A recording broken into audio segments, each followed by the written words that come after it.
The new trending topic within the D2C advertising space has recently been the word creative strategy. So, what is it and how do you develop one?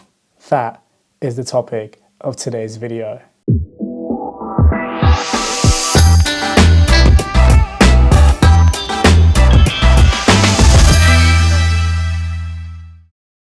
Creative strategy within the D2C advertising space is essentially a method by which you're researching, ideating, and testing data-driven ad creatives that sell.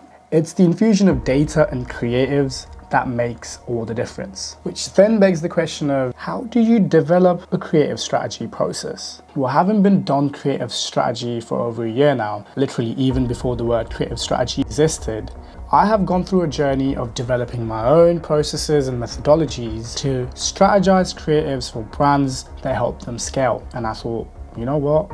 Let me just share that with you guys, and hopefully you guys find that useful. When it comes to strategizing, I believe there are 4 crucial stages. First is the research stage. This is where you're researching your brand, the customers, your competitors. You're conducting qualitative and quantitative research. Once you've compiled your research findings, you then start to ideate different concepts, different hooks, different ads, which you then execute in the next stage, which is the execution stage. Within the execution stage, you're outreaching to content creators, you're creating briefs, you're essentially bringing all these ideas to life, and you're also testing them. And the last stage is the analysis stage. This is where you look at the data and say, this is working, this is not working. I'm going to double down on this, and I'm going to try and understand why this is not working. And for the analysis stage, there's a platform that I use called Motion. I want to give a quick shout out to the sponsors of this video, Motion. They're the world's first creative analytics platform, helping bridge the gap between data and creatives. Motion allows you to make accurate data-driven creative strategy decisions. More about how I use Motion throughout the video. But for now, let's run through these stages one by one. Now, when it comes to the research and the ideation stage, I like to use this internal document that I call the brand hub.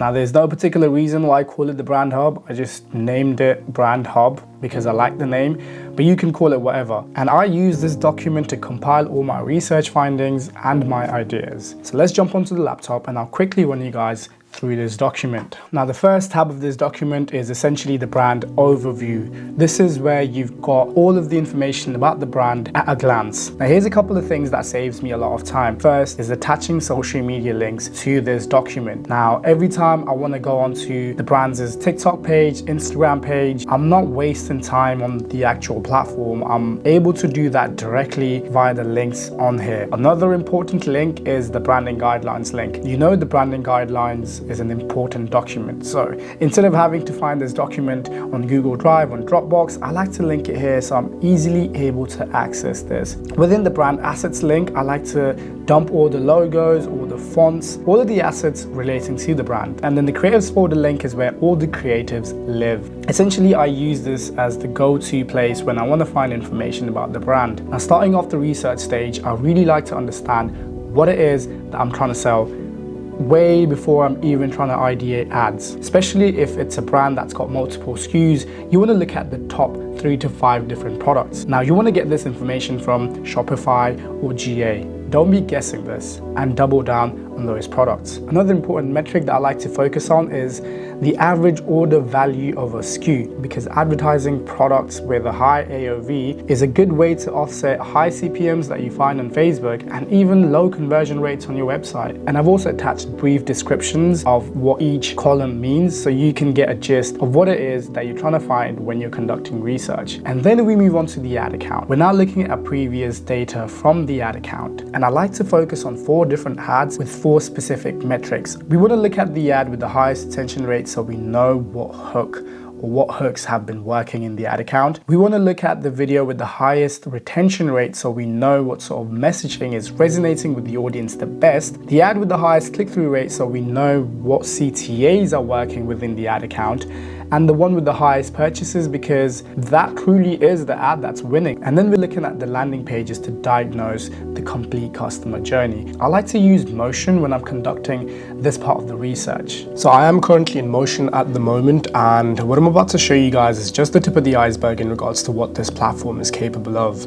I will be diving a little bit deeper into motion during the analysis stage, but going back to the topic of research. This is what the motion dashboard looks like, and as you can see, it's quite visual and in my opinion fairly easy to navigate as well.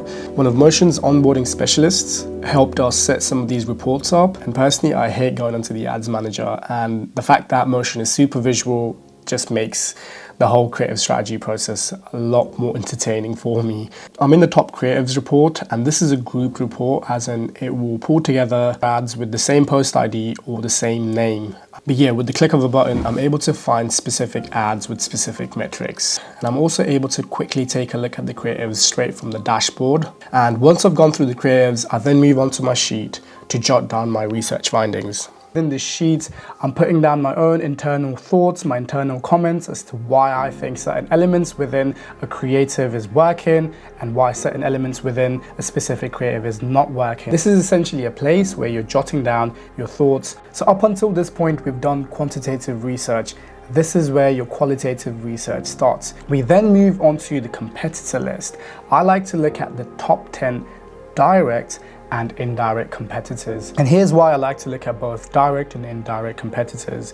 One of our favorite clients is a hair extension brand. I'm not only looking at other brands that are selling hair extensions, but I'm also looking at brands that are selling hair care products. Now this is because a lot of the times there's an overlap between what a customer wants and the different types of solutions that are available to them on the market. So don't limit yourself to just direct competitors. Start researching your indirect competitors as well, because there's a lot to find within the ad library too. Now, before jumping into the ad libraries of these competitors, I like to conduct customer research, and I'll tell you why in a second. Amazon is a good starting point, but you can get really in-depth. You can also start to look at Reddit, Quora. There's also this platform that I use called Answer the Public. So yeah, the deeper the customer research, the better understanding you have of what your customer wants and what your customer needs, which then helps with strategizing your creatives to give your customers exactly what they want and need. Now, once we've done customer research, we then start to look at your competitors' ad library. It's very difficult to know what's working in your competitors' ad account, but because we've done customer research, we can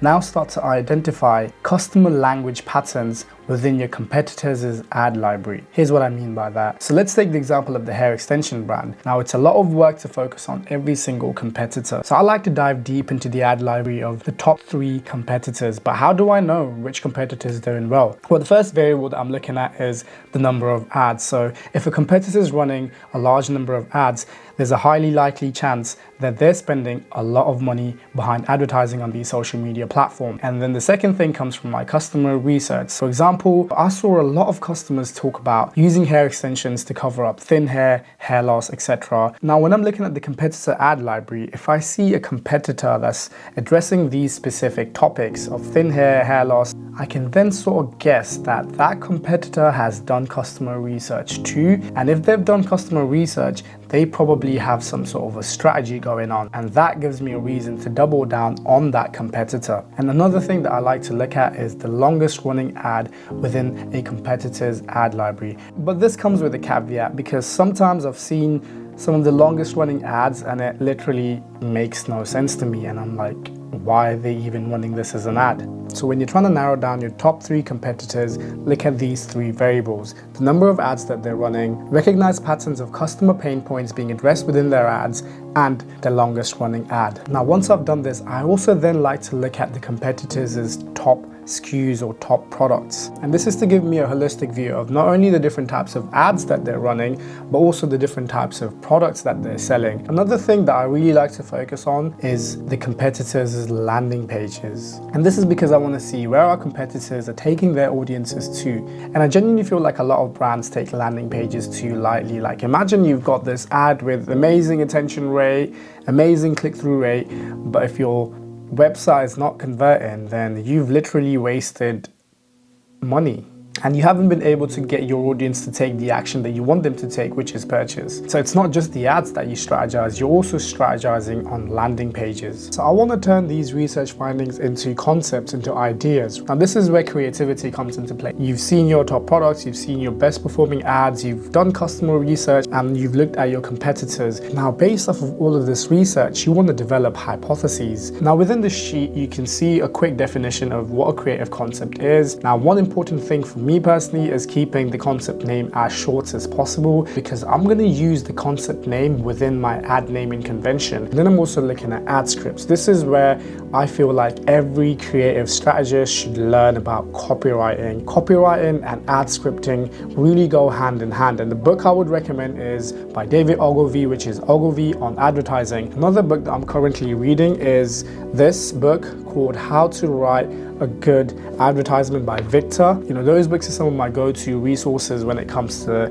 ideating ad scripts. Now, within the sheet itself, there is a glossary. I've put my own glossary of the different frameworks that I use when it comes to writing ad scripts. And I use this sheet as a dumping ground to dump ideas that come to my head. Now, these ad scripts will be turned into briefs. And I also like to write headline and body copy based off of the concepts that I'm ideating. This is so I can take a very methodical approach to creative strategy. The way I envision it in my head, the concept is the big picture, and then we use different ad scripting frameworks to test different methods of conveying that concept. So once you've ideated your concepts, you've written your ad scripts, you've also got copy based off of the concept you want to test and landing page design, you're kind of done with the ideation stage. The next stage is what I call the execution stage. And in the execution stage, you're bringing all your ideas to life. This is where you reach out to UGC content creators, you send them a brief and get the content back, and you turn that content into ads that you want to run. You also bring in your landing page designs to life here as well. We use Figma to ideate landing page designs and then get web developer to bring that to life. The execution stage is where you're bringing all your hypotheses to life and you're testing them. Now, once you've tested them, you then have to analyze your tests. Now, within the analysis stage is where your naming convention plays a big part. I'm going to attach a naming convention generator in the description below. This is again from Motion. I'll show you a quick example of how I use Motion to analyze creatives.